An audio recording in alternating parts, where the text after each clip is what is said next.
अस्सलाम वालेकुम आदावर्स, मैं doctor Hakim Salim Ahmad CMD HMI herbal India अपने यूट्यूब चैनल पर आपका इस्तकबाल करता हूँ। ब्लड प्रेशर क्यों बढ़ता है? ब्लड प्रेशर एक ऐसी बीमारी है जो आज लोगों की अक्सरियत को अपनी चपेट में ले चुकी है। मैं कोशिश करूँगा कि आम ज़बान में आपको इसके बारे में सारी डिटेल समझा सकूँ। दिल हमारे जिस्म में एक पंप की तरह काम करता है और इसका काम पूरे जिस्म को खून की सप्लाई पहुंचाना है। जो खून की नालियां रगों के ज़रिए पूरे जिस्म में फैल जाता है। कुदरत ने इसको एक ख़ास और मखसूस सिफ़ात पैदा की है। जब दिल सिकुड़ता है तो अपनी एक मखसूस खून की मकदार रगों की तरफ पहुंचा देता है और रगें उसको एक्सेप्ट करती हैं और अपनी लचक और फैलने की सिफात की बिना पर उसको पूरे जिस्म की रगों में भेज देती हैं और फिर अपनी असली पुरानी हालत में वापस आ जाती हैं। ये सिलसिला ऐसे ही चलता रहता है। अगर आपका दिल और ये रगें बिल्कुल ठीक ठाक हैं तो आपकी सप्लाई बहुत अच्छी चल रही है और ये बहुत ज़रूरी चीज़ है। दौरान खून लाजिम है, लेकिन अगर इसमें कहीं कोई रुकावट पैदा हो जाए, यानी दिल में कोई परेशानी पैदा हो जाए या इन रगों में इनकी दीवारें मोटी हो जाएं या इसकी जो लचक है उसमें कोई कमी पैदा हो जाए, तो फिर खून उस फ्लो के साथ इन रगों में नहीं पहुंच पाता और दिल को भी ज़्यादा मेहनत करनी पड़ती है, ज़्यादा प्रेशर लगाना पड़ता है, जो कि ब्लड प्रेशर के बढ़ने का सबब बनता है।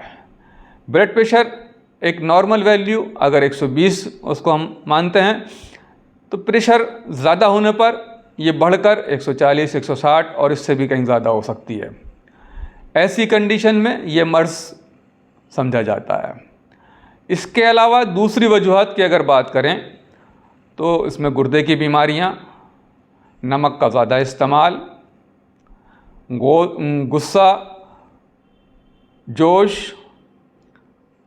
और खाने की गलत आदत इसके सबब हो सकते हैं। ब्लड प्रेशर ज़्यादा होने की सबसे ख़तरनाक बात जो है वो ये होती है कि इससे दिल, दिमाग, गुर्दे और आँखों को नुकसान पहुंचता है। कभी कभी तो ऐसा भी होता है कि इसकी वजह से दिमाग की कोई रग फट जाती है और फालिज, लकवा या सख्ता जैसी कंडीशन हो जाती है।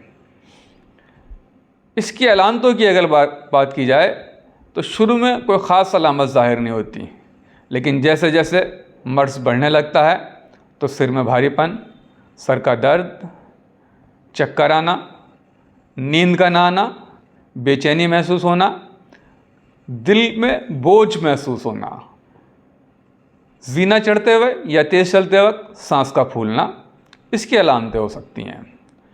जहाँ तक हो सके सही सबब को तलाश करके ही इलाज करें। बेहतर है वो चीज़ें जो इसमें नुकसान पहुँचाती हैं उनको तर्क कर दिया जाए, जैसे सफ़ेद नमक का इस्तेमाल कम कर दें और सफ़ेद नमक को छोड़कर सेंधा नमक का इस्तेमाल करें। इसके साथ ही साथ चाय, कॉफ़ी, गोश्त, अंडा, मछली, तेज़ मिर्च मसालों वाली चीज़ें तर्क कर दें। तंबाकू और शराब जैसी चीज़ें अगर इस्तेमाल करते हैं तो वो भी छोड़ दें।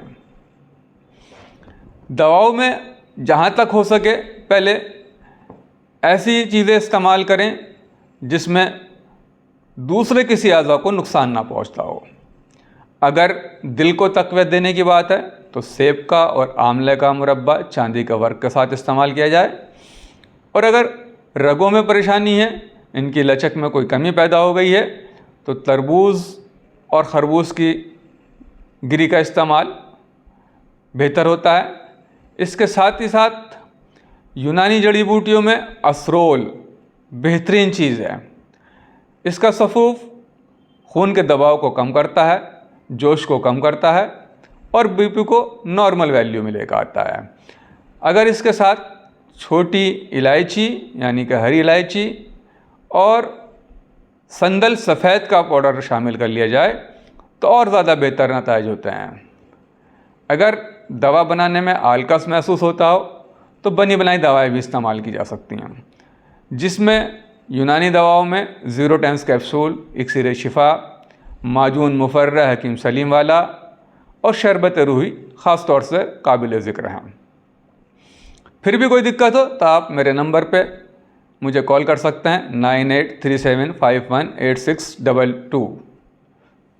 आदाब।